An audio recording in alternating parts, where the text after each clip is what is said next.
Hello दोस्तों, मैं अग्रसेन आर्या और आप देख रहे हैं हमारा यूट्यूब चैनल आर्या कोचिंग। जैसा कि आप जानते हैं, आप यहां पर पढ़ते हैं इंटरमीडिएट की फिजिक्स और मैथ के क्लासेस बहुत ही सरल और यूनिक तरीके से हमारे साथ।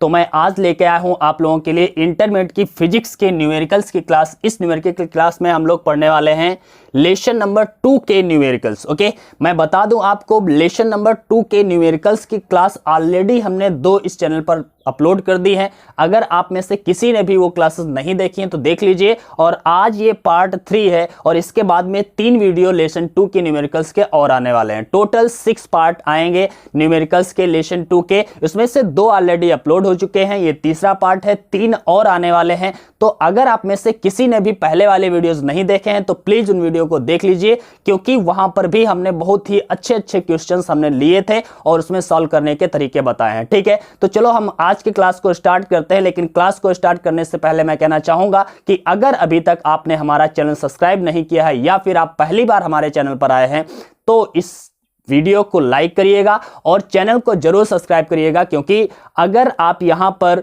चैनल को सब्सक्राइब करते हैं तो यहीं पर आप पढ़ेंगे फुल इंटरमीडिएट फिजिक्स और मैथ बहुत ही सरल तरीके से और रोचक तरीके से। चलो हम आज की क्लास को स्टार्ट करते हैं। इस क्लास में हम पहला क्वेश्चन लेने वाले हैं न्यूमेरिकल का। दिया गया है, आपके स्क्रीन पर दिख रहा होगा, 10 माइक्रोकूलाम तथा -10 माइक्रोकूलाम के 2 बिंदु आवेशों के बीच की दूरी 1 मीटर है।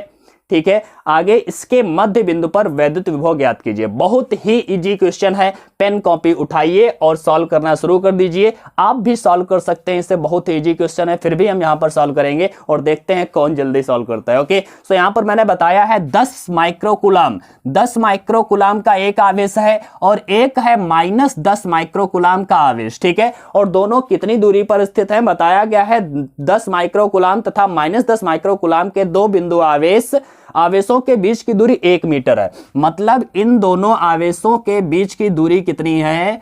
1 मीटर है। ओके, 1 मीटर है। तो यहां पर हमें क्या बताना है? बताना है यहां पर कि इनके मध्य बिंदु पर वैद्युत विभव ज्ञात करना है। मतलब इन दोनों बिंदु आवेशों, मान लिया ये A है और ये B है, और इनके मध्य बिंदु पर वैद्युत विभव हमें ज्ञात करना है। बच्चा, मध्य बिंदु पर वैद्युत विभव हमें ज्ञात करना है। मान लिया ये मध्य बिंदु हमारा O है, तो बिंदु O पर जो वैद्युत विभव होगा वो किसके कारण होगा? इसके भी कारण कुछ बन रहा होगा, इसके भी कारण कुछ बन रहा होगा, दोनों के कारण बन रहा होगा। अब हम दोनों के वैद्युत विभवों को जोड़ेंगे। ठीक है, तो हम इसके कारण कितना वैद्युत विभव होगा वो निकालेंगे, इसके कारण कितना वैद्युत विभव होगा ये निकालेंगे। बच्चा, एक बात और याद रखिएगा कि जब भी धनात्मक आवेश होगा, ठीक है, धनात्मक आवेश होगा तो उसका वैद्युत विभव भी पॉजिटिव होगा, और माइनस के आवेश कारण उसका वैद्युत विभव भी ऋणात्मक ही होता है। तो बिंदु O पर जो परिणामी विभव होगा वो इसके कारण, मतलब VA और VB को जोड़ करके प्राप्त होने वाला है। ठीक है,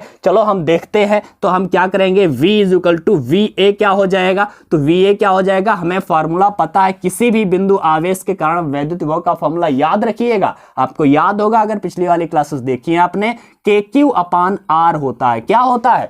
KQ/R होता है। तो यहां पर VA = क्या हो जाएगा? Q कितना है? तो Q है 10 माइक्रोकूलाम, तो 10 माइक्रोकूलाम अपान में R मतलब कितना है? दूरी। और यहां पर दूरी 1 मीटर नहीं है बच्चा, 1 मीटर तो A से B की दूरी है, और हमें A से बिंदु O पर वैद्युत विभव चाहिए। तो बिंदु O की दूरी कितनी हो जाएगी? हमें यह पता है कि बिंदु O जो है वो AB के मध्य बिंदु पर है। अगर ये मध्य बिंदु पर है तो यहां पर आधा मीटर ही तो दूरी हुई। कितनी होगी? 1/2 मीटर यहां, 1/2 मीटर यहां, क्योंकि मध्य बिंदु है। 1 मीटर टोटल थी तो 1/2 मीटर उधर हो गई और 1/2 मीटर उधर हो गई। ठीक है, तो यहां पर हम क्या लिखने वाले हैं? R की जगह पर लिखेंगे हम 1/2। तो Q कितना है? 10 माइक्रोकूलाम अपान में R कितना है? 1/2 मीटर। ओके, इसी प्रकार यहां पर भी हो जाएगा Q, यहां पर Q कितना है? -10 माइक्रोकूलाम और अपान में R यहां पर भी B से O की दूरी भी है 1/2 मीटर। अब ये ध्यान से देखिएगा, पलट के 2 ऊपर जाएगा तो 2 20 के और सॉरी माइक्रोकूलाम था तो माइक्रो हम 10⁻⁻6 कूलाम लिख सकते थे। ठीक है, अब यहां पर हम ये क्या हो जाएगा, सॉरी ये कूलाम हटा दीजिएगा, यहीं पर हम माइक्रोकूलाम को लिख देते हैं 10⁻⁻6। ओके, 10⁻⁻6 और यहां पर भी हम लिख देते हैं 10⁻⁻⁻ -6, ठीक है। तो यहां पर ये क्या हो गया भाई, 10 दूना 20, 20 गुणे 10 की पावर -6, ऐसे लिख देते हैं 20 गुणे 10 की पावर -6 के, और यहां पर ये हो जाएगा माइनस का 10 दूना 20 इंटू 10 टू पावर -6 के। ओके, तो आप देख रहे हैं ये वाला वैल्यू है तो सेम ही, ये प्लस का है ये माइनस का है, तो कैंसिल आउट कर देंगे और v इक्वल टू क्या आ जाएगा 0। मतलब मध्य बिंदु पर वैद्युत विभव क्या होने वाला है, 0 होने वाला है। बहुत ही इजी क्वेश्चन था, इसमें कुछ समझाने वाली बात नहीं है, तो आप लोग समझ गए होंगे, मैं नहीं इसे ज्यादा विस्तार से बताने वाला हूं। अगले क्वेश्चन पर चलते हैं, ठीक है। अगला क्वेश्चन भी बहुत ही इजी क्वेश्चन है, देखिएगा आपको स्क्रीन पर दिख रहा होगा। क्वेश्चन दिया गया है 6 इंटू 10 टू पावर -9 कूलाम का एक बिंदु आवेश, ठीक है। एक बिंदु आवेश है 6 इंटू 10 टू पावर -9 कूलाम का। मान लिया हमने इसको Q1 मान लिया है, 6 इंटू 10 टू पावर -9 कूलाम का एक बिंदु आवेश है, और उसके बाद में बताया गया है एक बिंदु आवेश 4 गुणा 10 की पावर -9 कूलाम के एक दूसरे बिंदु आवेश से 30 सेंटीमीटर दूरी पर रखा है। मतलब दूसरा आवेश कितना है, दूसरा आवेश दिया है 4 गुणा 10 की पावर -9 कूलाम के आवेश से कितनी दूरी पर दोनों रखे हैं, 30 सेंटीमीटर की दूरी पर रखे हैं। मतलब दोनों के बीच की दूरी 30 सेंटीमीटर है। तो हमने मान लिया यहां पर है हमारा Q1 और 30 सेंटीमीटर की दूरी पर है ये Q2। यहां से कितनी दूरी है, 30 सेंटीमीटर की दूरी पर है Q2। अब ध्यान से देखिएगा, अब बताया क्या गया है, आगे बताया गया है कि दोनों आवेशों को मिलाने वाली रेखा पर आवेश के बीच बड़े आवेश से 20 सेंटीमीटर दूरी पर, दोनों आवेशों को मिलाने वाली रेखा पर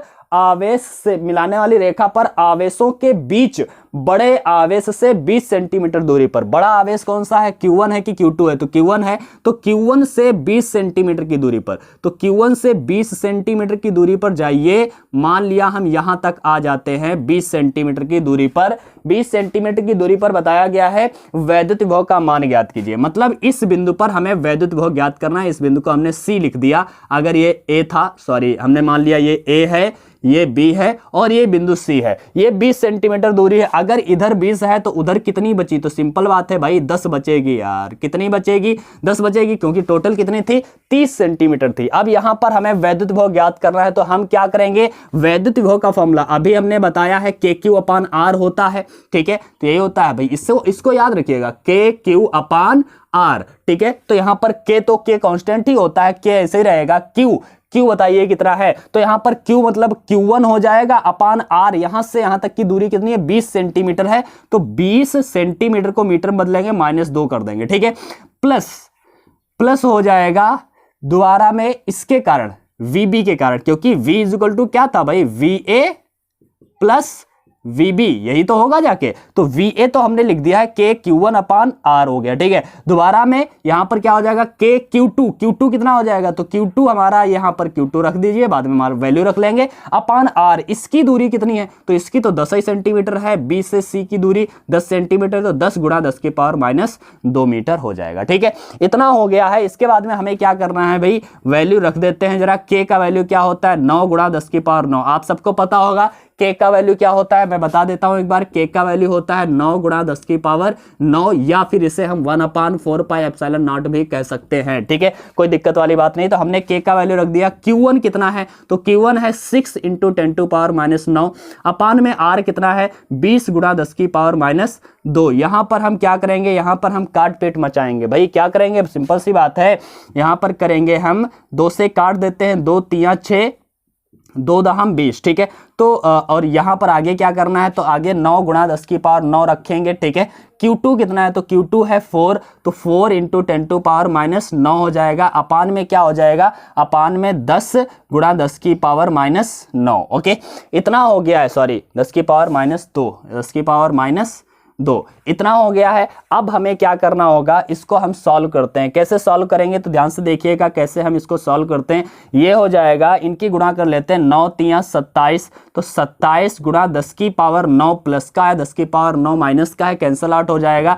यहां पर क्या बचने वाला है, 10 बचेगा, और ये 10 की पावर -10 जो है, 2 जो है ऊपर कर दीजिए, 10 की पावर प्लस की 2 हो जाएगी, ठीक है। इसी प्रकार यहां पर भी क्या करेंगे, 9 चौक 36 हो गया, और यहां पर ये 9 और 9 ये तो कैंसिल आउट ही हो जाएगा, अपान में क्या लिखेंगे 10 और ये भी ऊपर जाएगा तो 10 टू पावर हो जाएगा प्लस की 2। ठीक है, तो इसको जब हम सॉल्व करेंगे तो v इक्वल टू क्या बन जाएगा बच्चा 27 और 10 की पावर 2 का मतलब होता है 100, 27 और 100 की गुणा होगी तो क्या बन जाएगा 2700 और अपान में कितना हो जाएगा 10। ठीक है, और प्लस यहां पर क्या हो जाएगा 36 और 100 की गुणा होगी तो ये हो जाएगा 3600 अपान में यहां पर भी है 10। ठीक है, 0 से 0 कैंसिल, 0 से 0 कैंसिल, v इक्वल टू क्या आ जाएगा 270 और 360 जोड़िएगा जरा बच्चा कितना आ जाएगा 0 7 6 13 के 3 और 630, हम कह सकते हैं कि ये कितना आ जाएगा 630 वोल्ट आ जाएगा बिंदु सी पर वैद्युत विभव। ठीक है, तो बिंदु सी पर वैद्युत विभव क्या होगा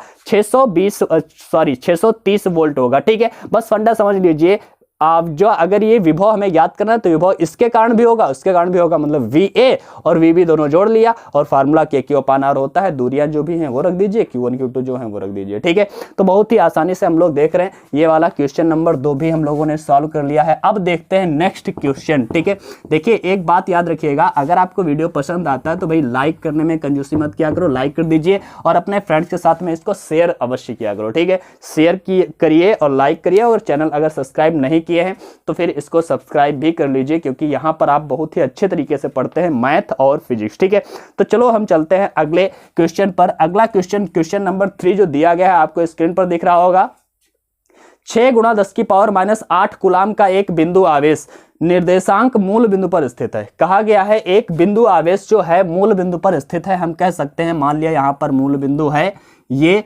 और मूल बिंदु है, यहां पर एक आवेश स्थित है। कितना आवेश स्थित है 6 गुणा 10 की पावर -8 कूलाम, ये आवेश स्थित है 6 गुणा 10 की पावर माइनस यहां पर लिख देते हैं 8 कूलाम का आवेश इस बिंदु मूल बिंदु पर स्थित है। अब बताया गया एक इलेक्ट्रॉन को बिंदु x बराबर 3 मीटर से x बराबर 6 मीटर तक ले जाने में कितना कार्य करना पड़ेगा। x बराबर 3 मान लिया यहां पर है x बराबर 3 और x बराबर यहां पर है 3 और x बराबर मान लिया यहां पर है 6, तो इस बिंदु से इस बिंदु तक ले जाने में कितना कार्य करना पड़ेगा ये पूछा गया है। ठीक है, तो ये पूछा गया है, अच्छी बात है। ये हम कैसे निकालेंगे ध्यान से देखिएगा, x बराबर 3 का मतलब है इस मूल बिंदु से इसकी दूरी है 3 मीटर। ओके, 3 मीटर है और इसकी अगर बात करें तो इसकी मूल बिंदु से दूरी कितनी है 6 मीटर है।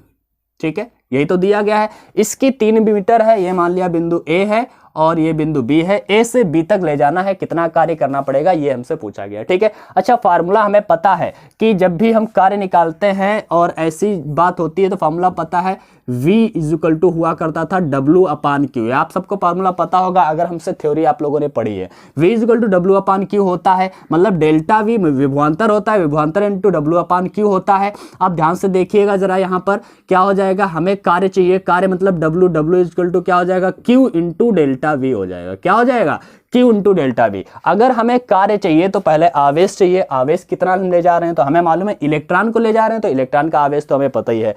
डेल्टा V मतलब क्या है विभवांतर, तो विभवांतर कितना है हमें पता नहीं है। इस विभवांतर को हम क्या लिखा करते थे, अगर A से B पर ले जा रहे हैं तो VB माइनस VA लिखते हैं विभवांतर को। हमने बताया था, थ्योरी आपने पढ़ी होगी तो आपको कंफर्म होगा। या फिर आप ऐसे भी कर सकते हैं, VA निकाल लें VB निकाल लें, दोनों का अंतर देख लें, वही विभवांतर होगा। चलो हम ऐसे ही कर देते हैं आप लोगों के लिए, VA निकालते हैं जरा। ठीक है, VA क्या होगा, तो VA का फॉर्मूला भाई फार्मूला होता है KQ अपान R, विभवांतर का विभव का फॉर्मूला क्या होता है KQ अपान R, तो K हो जाएगा ऐसे Q कितना हो जाएगा, तो Q मतलब क्या है Q का, Q मतलब जो आवेश यहां पर स्थित है, इस आवेश के कारण विभव यहां पर उत्पन्न होने वाला है ना। तो ये आवेश कितना है, तो 6 into 10 to power -8 upon R कितना है 3 मीटर है, तो 3 मीटर रख दिया भाई, यही तो बताया गया है। इस आवेश से, क्योंकि विभवांतर कौन उत्पन्न करेगा, ये वाला आवेश बिंदु O पर जो स्थित है, मतलब मूल बिंदु पर है, मूल बिंदु पर Q कितना है 6 into 10 to power -8 upon R कितना है, दूरी देखिए कितनी दूरी पर विभव ज्ञात करना, बिंदु A पर चाहिए तो 3 मीटर है इसकी दूरी। ठीक है, तो हमने 3 रख दिया, 3 दूना 6 रख दिया। VA इक्वल टू क्या हो जाएगा, K का वैल्यू होता है 9 गुणा 10 की पावर 9, अभी हमने बताया था, इंटू में 2 गुणा 10 की power -8। Okay, so VA equal to बन जाएगा 9 दूनी 18 गुणे में 10 की पावर 8 माइनस का है, ये प्लस का है, तो मतलब एक प्लस की बच जाएगी, हम गुणा कर देंगे तो 180 वोल्ट आ जाएगा बिंदु ए पर विभव। अब बिंदु बी पर के विभव की बात करते हैं। बिंदु बी पर विभव कितना होगा, तो निकालते हैं बिंदु बी पर विभव। तो VB इज इक्वल टू क्या हो जाएगा, के क्यू, क्यू पुनः वही रहेगा 6 इंटू 10⁻⁻8, क्योंकि विभव तो यही उत्पन्न कर रहा है, अपान आर। यहां पर आर कितना है, 6 है, तो यहां पर 6 रख दीजिए। अब यहां पर 6 से 6 काट दीजिए। भाई बी की दूरी कितनी है, 6 है, तो 6 रख दिया है। अब भाई हम क्या करेंगे, सिंपल सी बात है, के का वैल्यू 9 गुणा 10 की पावर क्या होता है, 9 इंटू 10⁻⁸। अब यहां पर रखिएगा VB इज इक्वल टू, यहां पर 9 गुणा 10 की पावर 1 बचेगी, क्योंकि -8 प्लस का 8 ये बन जाएगा 90। ठीक है, तो 90 वोल्ट ये हो गया VB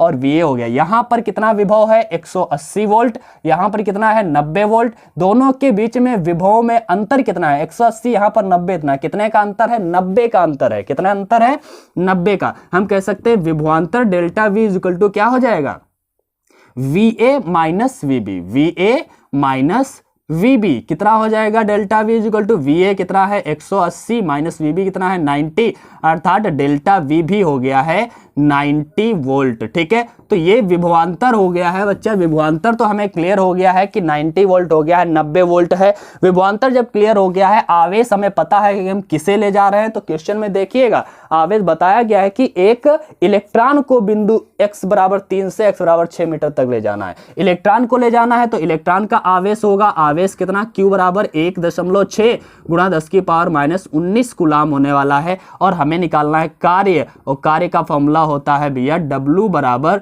Q into delta V। Okay, तो रख दीजिए W is equal to Q कितना है, तो Q है 1.6 गुणा 10 की पावर -19 और इंटू में डेल्टा V कितना है, दिया गया है 90 है। कितना है, 90 है। तो ये हम गुणा करते हैं, जरा गुणा करिएगा। सो W इज इक्वल टू 16×144 होता है। एक जीरो लगाइएगा, एक दशमलव यहाँ पर लगाइए, 10⁻⁻19 कर दीजिए। W इज इक्वल टू दशमलव को यहाँ पर लाए, 2 अंक इधर खिसका के लाएंगे, 1.44 गुणा 10 की पावर, जब 2 अंक इधर खिसका है तो इधर बढ़ने वाला है 2, 19 में 2 बढ़ा दीजिए, मतलब जोड़ दीजिए। तो W इज इक्वल टू क्या हो जाएगा, 1.44 गुणे 10 की पावर, माइनस का 19 था, प्लस का 2 हुआ तो माइनस का 17 बचेगा। ये हो जाएगा, इतने जूल कार्य करना पड़ेगा। ठीक है, तो ये हो गया हमारा आंसर कि कितना कार्य करना पड़ेगा, 1.44 गुणा 10 की पावर -17 जूल कार्य करना पड़ेगा। देख लिया, बहुत ही इजी क्वेश्चंस हैं, आसानी से आप लोग कर सकते हैं। केवल आपको समझना है कि हमें करना क्या पड़ेगा इन क्वेश्चंस में। ठीक है, बहुत ही आराम से आप सब लोग लगा सकते हैं। देखिएगा, जब भी आप बैठा करिए पढ़ने के लिए तो फिर एक रजिस्टर और एक पेन लेकर के जरूर बैठा करो और साथ में ही कुछ करने की कोशिश किया करो। ठीक है, क्योंकि न्यूमेरिकल्स बेस्ड होते हैं प्रैक्टिस पर।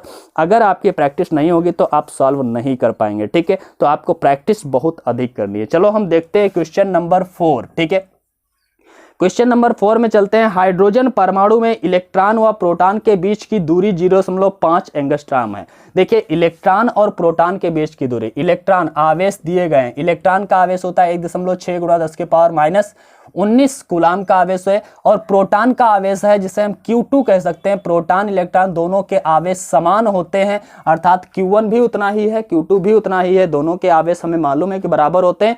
और बीच की दूरी कितनी है, तो बीच की दूरी जिसे हम R से लिख सकते हैं 0.5 एंगस्ट्रॉम है। बच्चा, एंगस्ट्रॉम को हम मीटर में बदलते हैं, तो हमेशा याद रखिएगा एंगस्ट्रॉम को मीटर में बदलने के लिए 10⁻⁻10 से मल्टीप्लाई करना पड़ता है। 0.5 गुणा 10 की पावर -10 मीटर हो गया ये। ठीक है, दूरी को हमने मीटर में बदल लिया। हमेशा दूरी को मीटर में ही रखें, अगर सेंटीमीटर में हो तब भी मीटर में बदलें, एंगस्ट्रॉम में हो तब भी मीटर में बदलें। अब पूछा गया है उनकी पारस्परिक वैद्युत स्थितिज ऊर्जा क्या होगी। हमें वैद्युत स्थितिज ऊर्जा U चाहिए, और वैद्युत स्थितिज ऊर्जा का फार्मूला तो हमने पढ़ाया था, आप लोगों को याद होगा। U इज इक्वल टू होता है KQ1Q2/R। ओके, ये वैद्युत स्थितिज ऊर्जा का फार्मूला हुआ करता था। इस K को हम ये भी लिखते थे 1/4πε0 इंटू Q1 Q2/R। ऐसे बताया हो या फिर ऐसे बताया हो, दोनों तरीके से फॉर्मूला याद रखिएगा। K का मतलब होता है 1/4πε0, हमने बताया ही है। तो K Q1 Q2/R, हमें वैद्युत स्थितिज ऊर्जा चाहिए, तो हम रखते हैं भाई यहाँ पर K का वैल्यू।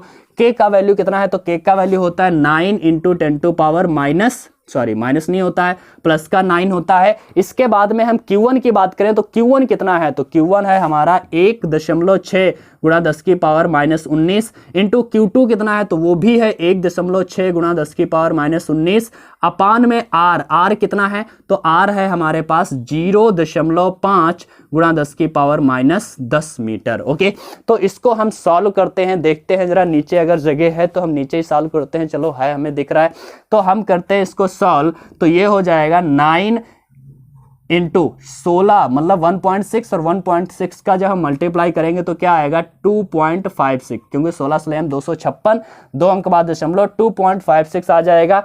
इंटू में 10 टू पावर 19 और 19 दोनों माइनस की है, माइनस के 19 दुना 38 जुड़ गई, और 10 की पावर 9 अभी प्लस की है, इसको हम ऐसे ही रखेंगे।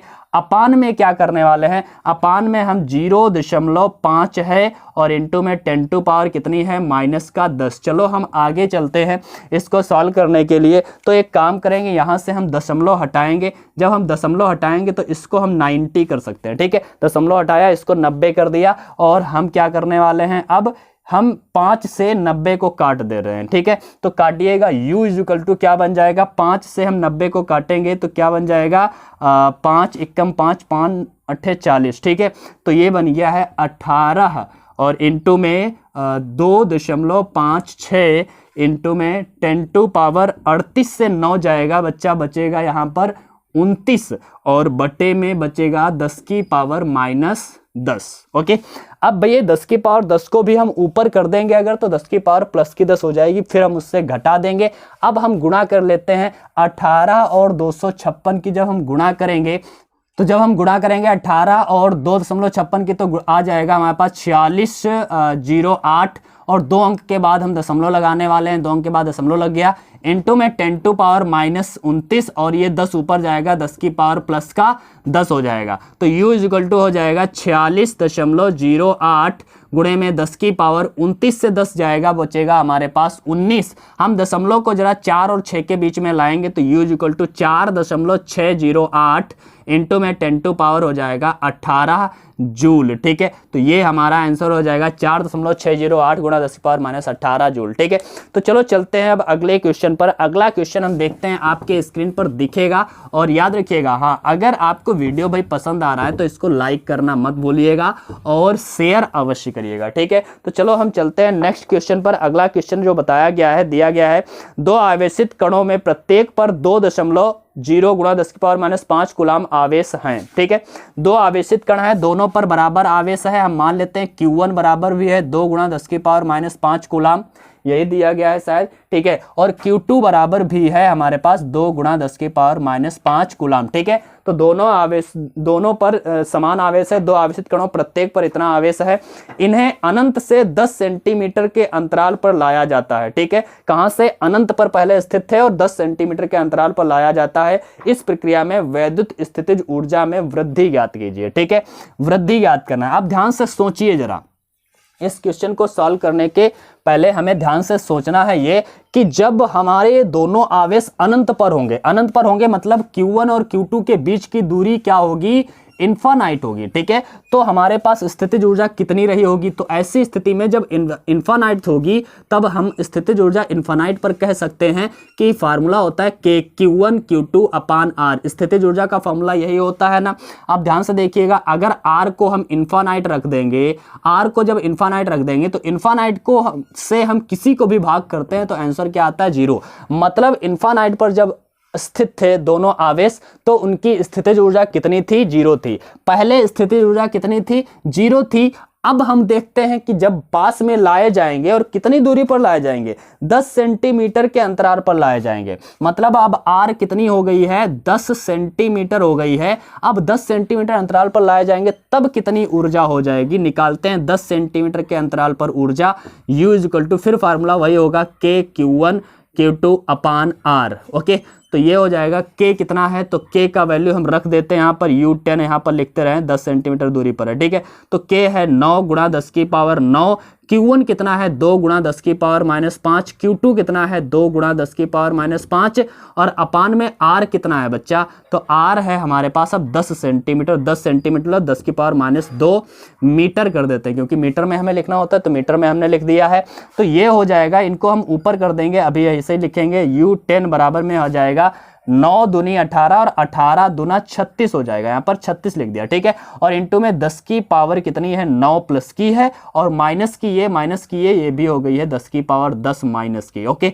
अपान में क्या है, तो अपान में 10 टू पावर ये 10 है, और ये क्या है, ये वाली है हमारे पास 2, तो यहां से 1 घटा सकते हैं, 10 की पावर -1 बचेगी। नीचे दिख रहा है आपको, इतना आपको दिखा होगा, चलो ठीक है, अभी तक आपको दिख रहा था। अब हम देखते हैं आगे की बात, ठीक है। तो इसको हम ऊपर कर लेंगे तो ये हो जाएगा U10 इज इक्वल टू बन जाएगा 36 इंटू में 10 की पावर 9 ये है, 10 की पावर 10 ये है, ये प्लस की, ये माइनस की अभी 1 बचेगी, 10 की पावर माइनस की 1 बचेगी, और ये वाली 10 की पावर माइनस की 1 नीचे है, 10 की पावर -1 नीचे है। अच्छा, ये 10 की पावर -1, 10 की पावर -1 ऊपर नीचे दोनों जगह थी, कट गई, तो U10 बराबर कितनी आ गई, 36 जूल, ठीक है। पहले कितनी थी, 0 स्थितिज ऊर्जा थी, अब कितनी हो गई है, 36 जूल। तो कितनी वृद्धि हुई है, पूरी 36 जूल की ही तो वृद्धि हुई है, क्योंकि पहले तो कुछ थी ही नहीं, 0 थी स्थितिज ऊर्जा, और अब 36 जूल हो गई है। तो ऊर्जा में जो वृद्धि होगी, ऊर्जा में वृद्धि कितनी हुई है, तो हम कह सकते हैं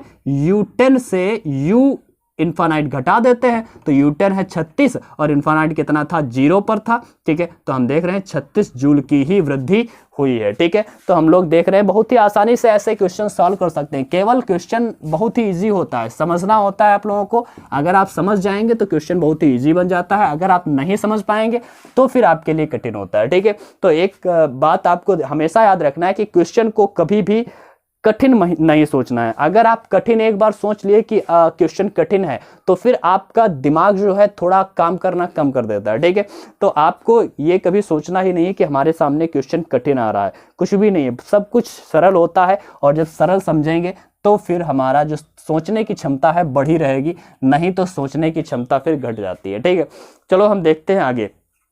जब एक आवेशित कण को 100 वोल्ट विभव के बिंदु से 200 वोल्ट के विभव के बिंदु तक लाया जाता है, मतलब पहले विभव कितना था, V1 100 वोल्ट था, और दूसरे बिंदु तक लाया जाता है जिसका विभव है 200 वोल्ट, ठीक है। तो 100 वोल्ट के विभव से हम 200 वोल्ट के विभव पर हम ले जा रहे हैं किसको, किसी एक आवेशित कण को, ठीक है, ले जाया जाता है। तो इसकी गतिज ऊर्जा 10 जूल घट जाती है। कितनी घट जाती है, 10 जूल। मतलब जो गतिज ऊर्जा कहिए या फिर किया गया कार्य कहिए, वही तो कार्य जो किया जाता है, कार्य वही तो होती है ऊर्जा। मतलब W इक्वल टू कितनी है, 10 जूल घट जाती है, ठीक है। कितनी घट गई है, 10 जूल घट जाती है। तो कण पर आवेश की गणना कीजिए, मतलब हमें Q ज्ञात करना है, ठीक है। जब भी किसी को एक स्थान से दूसरे स्थान तक ले जाया जाता है तो बच्चा कार्य किया जाता है, वही वहां पर ऊर्जा होती है, ठीक है। और वही जो किया गया कार्य ही है, वही कार्य करने में ही तो गतिज ऊर्जा खत्म हुई होगी। भाई वो जो कार्य कहाँ गया, जो हमने कार्य किया है वही तो गतिज ऊर्जा के रूप में गया था। तो हमें गतिज ऊर्जा के चक्कर में ये ना पड़ना, U नहीं लेना है आपको, ना K लेना है, आपको कार्य ही लेना है। 10 जूल कार्य खत्म हो गया है। तो यहाँ पर हम देख रहे हैं कि हमें Q याद करना है। फार्मूला पता ही है, V इक्वल टू क्या होता है, डेल्टा V इक्वल टू होता है W upon Q। Delta V का मतलब है विभवांतर, और यहाँ इन दोनों के बीच में विभवांतर कितना है, एक पर 100 है, दूसरे पर 200 है, तो विभवों के बीच में अंतर कितना हुआ, 100 का अंतर हुआ। तो हम कह सकते हैं delta V equal to 200 volt minus 100 volt क्या हो जाएगा, हमारे पास 100 वोल्ट का विभवांतर है। विभवांतर 100 वोल्ट है।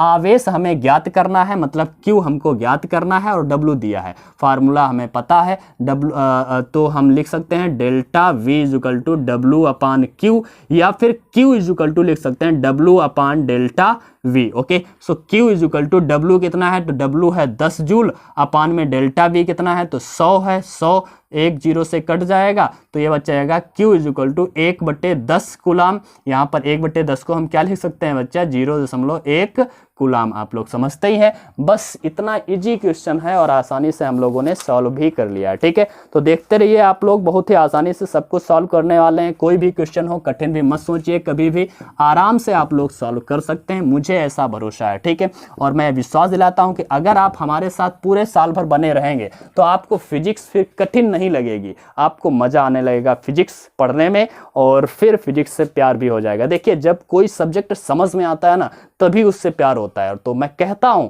कि अगर आप हमारे साथ बने रहेंगे तो 100% आप प्यार करने लगेंगे फिजिक्स से, ठीक है। तो चलो हम अगला क्वेश्चन देखते हैं। अगला क्वेश्चन जो है हमारे पास यहां पर दिया गया है, अगला क्वेश्चन देखते हैं। दिया गया है +Q कॉमा 2 प्लस क्यू तथा प्लस 4Q। ठीक है, 3 आवेश दिए हैं, एक आवेश है Q, एक आवेश है प्लस का 2Q, एक आवेश है प्लस का 4Q। ओके, दिया गया है ए मीटर भुजा वाले समबाहु त्रिभुज के कोनों पर रखने में कितना कार्य करना होगा, निकाय की वैद्युत स्थितिज ऊर्जा ज्ञात कीजिए। भाई जो कार्य होता है वही स्थितिज ऊर्जा होता है, हमें पता है जो कार्य होता है वही स्थितिज ऊर्जा होता है। तो इसका मतलब है हमें कार्य और स्थितिज ऊर्जा अलग अलग नहीं प्राप्त करना है, जो हम कार्य करेंगे मतलब जो स्थितिज ऊर्जा होगी वही कार्य होगा। ठीक है, तो हम देखते हैं कहां पर रखे हैं तीनों आवेश। एक ए भुजा वाला एक त्रिभुज है, ठीक है, ए भुजा वाला एक समबाहु त्रिभुज है, हम कह देते हैं ए बी सी। ए भुजा वाला समबाहु त्रिभुज है और इनकी भुजा ए है, ये भी भुजा ए है, ये भी भुजा ए है। यहाँ पर मान लिया प्लस क्यू आवेश है, यहाँ पर मान लिया प्लस 2Q आवेश है, यहाँ पर मान लिया प्लस 4Q आवेश है। इसकी स्थितिज ऊर्जा ज्ञात करना है। ठीक है, तो स्थितिज ऊर्जा का फॉर्मूला आप लोगों ने पढ़ा था। किसी आवेशित निकाय की स्थितिज ऊर्जा हमने बताया था, जब 2 से अधिक आवेश होते हैं तो उनके स्थितिज ऊर्जा का जो फॉर्मूला होता है K कॉमन हुआ करता था और Q1 Q2 अपान R। ठीक है, उन दोनों के बीच की दूरी R12 हम कह सकते हैं, प्लस फिर क्या होता था Q2 Q3 अपान R23। फिर हम क्या कहते थे कि Q3 Q1 अपान R31। ओके, ये फार्मूला हुआ करता है, स्थितिज ऊर्जा का फार्मूला हुआ करता था। मैंने आपको पढ़ाया था, अगर थ्योरी आपने पढ़ी होगी तो 100% जानते होंगे। अगर 3 निकाय हैं 4 निकाय तो ऐसे ही हो जाता है। ठीक है, पहले Q1 Q2 लेते हैं, मान लिया ये हमारा Q1 है और ये Q2 है, ये Q3 है। ओके, ये Q1 Q2 Q3, तो पहले Q1 Q2 अपान में ये R12 इसे कहेंगे। ठीक है, फिर Q2 Q3, ठीक है, फिर Q3 Q1। ठीक है, ऐसे हम लोग निकालते थे। तो U इक्वल टू क्या हो जाएगा, K तो वही रहेगा 9 गुणा 10 की पावर 9। ओके, यहाँ पर Q1 Q2 रखिएगा। Q1 कितना है तो Q1 है हमारा Q, और Q2 कितना है तो Q2 है 2Q। ठीक है, अपान में R12 क्या है A, इनके बीच की दूरी दोनों के। ठीक है, A, पुनः यहाँ पर Q2 क्या है 2Q, Q3 क्या है तो Q3 है 4Q, अपान में R23 मतलब इन दोनों के बीच की दूरी भी क्या है A, क्योंकि भुजाएं A थी त्रिभुज की। ठीक है, इसके बाद में Q3 Q1 क्या है 4Q, Q1 क्या है Q, अपान में दोनों के बीच की दूरी क्या है A। ओके, तो ये हो गया है। अब ये देखिए U इक्वल टू क्या बन जाएगा, तो U इक्वल टू बनने वाला है, भाई इसे हम K ही लिखें क्योंकि आंसर में हमें 9 गुणा 10 पावर 9 रखा नहीं गया है, तो K ही लिख सकते हैं, इसे K ही लिख देते हैं, कोई बात नहीं है। ठीक है, और इनको जरा गुणा करिए, 2 इंटू Q 2Q स्क्वायर हो जाएगा, 2Q स्क्वायर। ओके, इसलिए यहाँ पर 4 दूना 8Q स्क्वायर, 8Q स्क्वायर, और यहाँ पर 4 और 1 का मल्टीप्लाई 4Q स्क्वायर हो जाएगा। और सबके अपान में A ही है, हमने A LCM ले लिया क्योंकि A सबके अपान में था तो हम अलग अलग क्यों लिखें। ठीक है, तो इसके बाद में हम क्या हो जाएगा, K का वैल्यू K रखा रहने दीजिए और इनको जरा जोड़ दीजिए, 8 2 10 10 4 14Q स्क्वायर अपान में A, यही हमारा आंसर होने वाला है स्थितिज ऊर्जा। अब हम K को भाई एक काम और कर सकते हैं, K को हम 1/4 पाई एप्सिलॉन नॉट भी रख सकते हैं। यहाँ पर 9 into 10 to power minus 9 into 10 to power 9 नहीं रखा गया है। क्यों नहीं रखा गया है, क्योंकि यहाँ पर सारे वैल्यू तो Q का वैल्यू तो दिया नहीं है,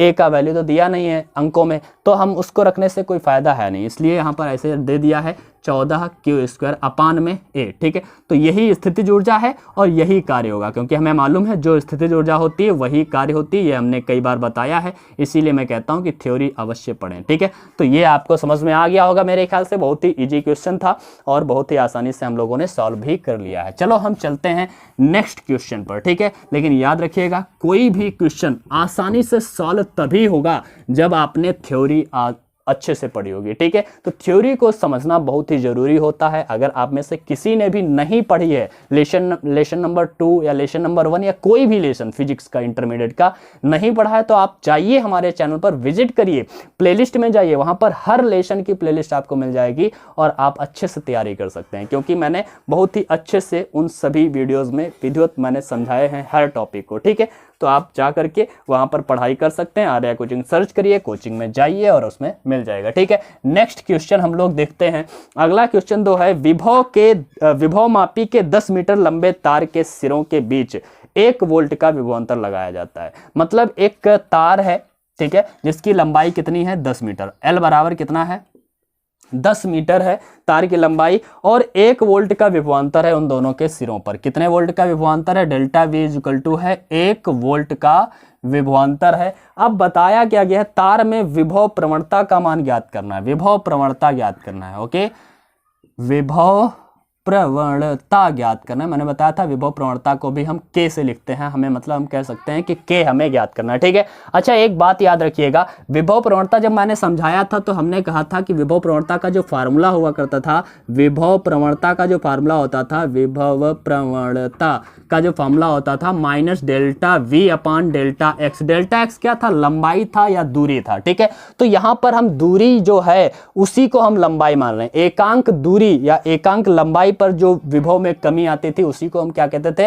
विभव प्रवणता कहते थे। हमने जब परिभाषा बताई थी विभव प्रवणता की तो क्या बताई थी भाई, विभव प्रवणता की मैंने परिभाषा बताई थी कि वैद्युत क्षेत्र की दिशा में दूरी के साथ साथ विभव परिवर्तन की दर को ही हम विभव प्रवणता कहते हैं, ठीक है। तो दूरी यहां पर कहिए या फिर यहां पर लंबाई के रूप में दी है वही दूरी, तो हम यहां पर लंबाई कह सकते हैं। तो minus delta V upon delta L, या फिर हम केवल एल इसे कह सकते हैं। तो विभव प्रवणता हमें ज्ञात करना है तो क्या लिखेंगे, विभव प्रवणता, विभव प्रवणता बराबर क्या हो जाएगा, डेल्टा वी अपान एल। यहां पर बच्चा हम माइनस नहीं लगाते हैं, एक्चुअली मैंने माइनस इसलिए यहां पर शो किया था क्योंकि हमेशा अगर वैद्युत क्षेत्र की दिशा में हम आगे बढ़ते हैं तो हमेशा विभव में कमी होती थी, ठीक है। और ये जो माइनस होता है वो विभव में होने वाली कमी को प्रदर्शित करता है, मतलब वृद्धि नहीं हो सकती, क्या होती है, कमी होती है। तो इसलिए विभव प्रवणता डेल्टा वी कितना है हमारा, डेल्टा वी है 1 वोल्ट और एल कितना है 10 मीटर है, मीटर में होना चाहिए। तो ये हो जाएगा 1 से 1/10 का मतलब हो जाए 0.1, ठीक है, वोल्ट प्रति मीटर, ठीक है। इसका वोल्ट होता है, इसका मीटर होता है, तो वोल्ट प्रति मीटर, इसका ये आंसर आ चुका है, ठीक है। तो अब देखते हैं हम अगला एक और क्वेश्चन देखते हैं। बहुत ही इजी क्वेश्चन है, बहुत ही सारे के सारे इजी क्वेश्चन है, लेकिन हाँ आपको जब रिमेंबर होंगे सारे के सारे फॉर्मूले तभी आप लोग इन क्वेश्चंस को आसानी से कर पाएंगे, ठीक है। तो चलो हम देखते हैं अगला एक क्वेश्चन दिया गया है, 2 प्रोटॉनों के बीच की दूरी 1 गुणा 10⁻⁻10 मीटर है, ठीक है। 2 प्रोटॉन है अगर तो दोनों के आवेश क्या होंगे, दोनों के आवेश 1.6 गुणा 10⁻19 होगा, 1.6 गुणा 10⁻19 कूलाम आवेश Q1 भी होगा, मतलब पहला भी प्रोटॉन होगा उसका भी, दूसरा भी होगा उसका भी। Q1 Q2 दोनों बराबर हैं, दोनों प्रोटॉनों की बात की गई है। बीच की दूरी अगर उनकी बात की गई तो बीच की दूरी है 1 गुणा 10⁻10 मीटर, ओके, 1 गुणा 10⁻10 मीटर बताया गया है। यदि उन्हें मुक्त कर दिया जाए तो एक दूसरे से बहुत दूर हो जाने पर प्रत्येक की गतिज ऊर्जा कितनी होगी। बताया गया है अगर हम इनको मुक्त कर दें, दोनों आवेश थे Q1 और Q2 और कितनी दूरी पर थे, बताया है 1 गुणा 10⁻10 मीटर की दूरी पर है। ये बहुत ही कम दूरी होती है, मैंने बहुत ही ज्यादा बना दी है लेकिन इतनी कम बना भी नहीं सकते, ठीक है। अब दोनों आपस में रखे हुए थे, उनकी स्थितिज ऊर्जा कुछ भी होगी, कुछ भी तो उनकी ऊर्जा होगी। अब वो इनको बहुत दूर किया जा रहा है, बहुत दूर किया जा रहा है, मतलब अनंत पर, दोनों को अनंत पर किया जा रहा है। इसको भी ले जाया जा रहा है यहां से, इसको भी ले जाया जा रहा है और दोनों को अनंत पर ले जाया जा रहा है। तो हमें पूछा गया है कि बहुत दूर कर दिया जाए, यदि उन्हें मुक्त कर दिया जाए तो एक दूसरे से बहुत दूर हो जाने पर प्रत्येक की गतिज ऊर्जा कितनी होगी। मतलब जब बहुत दूर हो जाएंगे तो इनकी गतिज ऊर्जा कितनी हो जाएगी। भाई हमें मालूम है स्थितिज ऊर्जा का फॉर्मूला, गतिज ऊर्जा का नहीं, लेकिन हमें पता है कि जब ये दूर जाएंगे तो दूर जाने पर स्थितिज ऊर्जा कम होगी और वो स्थितिज ऊर्जा में जो कमी आएगी, जब वो कमी आएगी स्थितिज ऊर्जा में, वो कहां जाएगी। हमें मालूम है कि ऊर्जा कहीं गायब तो होती नहीं है, तो इसका मतलब है अगर स्थितिज ऊर्जा में वो कमी आ रही है तो क्यों आ रही है, क्योंकि वो स्थितिज ऊर्जा बदल रही है गतिज ऊर्जा में। और हमें मालूम है बहुत दूर जाने का मतलब है अनंत पर, और अनंत पर स्थितिज ऊर्जा क्या हो जाती है, 0। जब स्थितिज ऊर्जा अनंत पर 0 हो जाती है, सुनिए ध्यान से, जब स्थितिज ऊर्जा अनंत पर 0 हो जाती है इसका मतलब है सारी की सारी स्थितिज ऊर्जा गतिज ऊर्जा में बदल गई होगी, ठीक है। तो हम सबसे पहले स्थितिज ऊर्जा निकाल लेते हैं, जितनी स्थितिज ऊर्जा होगी वही तो गतिज ऊर्जा में बदली हुई होगी, ठीक है। तो हम इन दोनों की स्थितिज ऊर्जा सबसे पहले हम निकालते हैं, ठीक है। तो इस निकाय की स्थितिज ऊर्जा निकालते हैं, स्थितिज ऊर्जा जिसे हम U से लिखने वाले हैं। तो U इज इक्वल टू क्या हो जाएगा, तो U इज इक्वल टू हो जाएगा, हमें मालूम है K Q1 Q2 अपान R, यही तो होता है स्थितिज ऊर्जा। U is equal to K होता है 9 × 10⁹ Q1 कितना है तो 1.6 गुणा 10 की पावर -19 है। Q2 कितना है 1.6 गुणा 10 की पावर -19 है। और अपान में R कितना है तो 1 गुणा 10 की पावर -10 है। ओके, सो ये हो जाएगा, गुणा करते हैं 9 गुणा 10 की पावर 9 ऐसे रहेगा और 16 की गुणा 2.56 हो जाएगा। 2.56 इंटू में 10 की पावर 19 हो जाएगा, माइनस का 38 और अपान में 10 की पावर -10 बचेगा। 1/में लिखें या ना लिखें उससे कोई लेना देना हमारा है नहीं। अब हम इनका गुणा कर लेते हैं, 256 और 9 की गुणा करिए तो यहाँ पर हम जरा लिख देते हैं, यहीं पर लिख देते हैं, दिख रहा होगा शायद। 9 छाक 54 के 4, 5 बचा, 9 पना 45 और 5 50 और 9 दूनी 18, 18 और 5 23। ओके, सो ये हो गया है इतना और इनटू में 10 टू पावर कितना हो जाएगा 38 से 9 जाएगा, बचेगा 29 और बटे में बचा है 10 की पावर -10। ठीक है, तो इसको हम कह सकते हैं U = 2304 गुणा 10 की पावर कितना हो जाएगा 10 ऊपर जाएगा प्लस का हो जाएगा 29 से 10 घटेगा माइनस का 19 जूल बचेगा। ठीक है, हम एक काम करते हैं, दशमलव यहाँ पर है, हम इस दशमलव को यहाँ पर लाने की कोशिश करते हैं। 3 अंक दशमलव जब इधर आएगा बच्चा कितना आएगा 3 अंक, सॉरी 3 अंक क्यों, यहाँ पर तो दशमलव हमने लगाया ही नहीं था, यहाँ पर दशमलव होना चाहिए ना 2 अंक के बाद। ठीक है, दशमलव यहाँ पर था। ठीक है, और यहाँ पर हम यहाँ पर करने की कोशिश कर रहे हैं, U = 2.30। ओके, आगे 2 अंक लिख लिया करो दशमलव के बाद में, आगे वाले छोड़ दिया करो। इंटू 10 टू पावर -1 अंक इधर लाए हैं तो 18 हो जाएगा, 18 जूल। ठीक है, तो इतनी ऊर्जा इसके पास है, हमें मालूम है कि इतनी ऊर्जा ऑलरेडी इसके पास थी। अब हमें करना क्या था, ये स्थितिज ऊर्जा थी, लेकिन गतिज ऊर्जा क्या हो जाएगी, तो दोनों आवेशों को अनंत पर किया गया है, दोनों आवेशों को वहां पर ले जाया गया है, तो जो स्थितिज ऊर्जा है वही बट जाएगी उन दोनों आवेशों की गतिज ऊर्जा में। तो एक आवेश मतलब 2 आवेश जा रहे हैं तो इसकी गतिज ऊर्जा और इसकी गतिज ऊर्जा दोनों को अलग अलग आधा आधा बांट दीजिए, जो ऊर्जा इसकी आधी आधी बढ़ जाएगी वही उसकी गतिज ऊर्जा के रूप में बदल जाएगी। तो हम देखते हैं पहली कंडीशन, जब दोनों आवेशों को अलग अलग किया जाता है, दोनों आवेशों को जब अलग अलग किया जाता है तो प्रत्येक की स्थितिज ऊर्जा की बात करें, ये दोनों की मिला करके ऊर्जा है। अब हम अगर एक इलेक्ट्रॉन की बात करें, मतलब एक प्रोटॉन की बात करें, या इलेक्ट्रॉन है या प्रोटॉन है, क्या है जो भी है यार, ठीक है, मतलब अगर एक प्रोटॉन है तो एक प्रोटॉन की ऊर्जा की बात करें तो 2 प्रोटॉन की ऊर्जा टोटल है, तो एक प्रोटॉन की ऊर्जा कितनी हो जाएगी, उसको 2 से भाग कर दीजिए, मतलब आधा आधा बांट दीजिए दोनों में। ठीक है, तो प्रत्येक प्रोटॉन की लिख देंगे, प्रत्येक प्रोटॉन की गतिज ऊर्जा जो हो जाएगी, गतिज ऊर्जा जिसे हम EK कहेंगे। ठीक है, कितनी हो जाएगी, तो ये दोनों की मिला करके थी, प्रत्येक की अलग अलग पूछेंगे तो इसको हम आधा आधा बांट देंगे, मतलब 2.30 गुणा 10 की पावर -18 जूल को 2 भागों में बांट दीजिए तो प्रत्येक इलेक्ट्रॉन की गतिज ऊर्जा आ जाएगी 1.15 गुणा 10 की पावर -18 जूल। ओके, सो ये हम लोगों ने देखा कि प्रत्येक की। अब सेकंड स्थिति यहां पर और बताई गई थी। ठीक है, क्या बताया गया है, यहीं पर बताया गया है कि यदि एक प्रोटॉन को स्थिर रखकर केवल दूसरे को मुक्त किया जाता है, एक प्रोटॉन यहीं पर रखा गया और दूसरे वाले इलेक्ट्रॉन को मुक्त कर दिया गया, दूसरे वाले इलेक्ट्रॉन को अनंत पर ले जाया जा रहा है, इसको नहीं ले जाया जा रहा। अभी क्या था, दोनों प्रोटॉनों को यहां से हटा करके अनंत पर ले जाए जा रहे थे। ठीक है, लेकिन जब एक ही इलेक्ट्रॉन को अनंत पर ले जाया जाएगा, प्रोटॉन को अनंत पर ले जाया जाएगा, ऐसी स्थिति में जो भी ऊर्जा होगी वो पहले वाले एक ही इलेक्ट्रॉन की गतिज ऊर्जा के रूप में बदल जाएगी, क्योंकि ये वाला इलेक्ट्रॉन ये वाला तो प्रोटॉन जाएगा ही नहीं कहीं, तो इसकी तो ऊर्जा स्थिर रहेगी।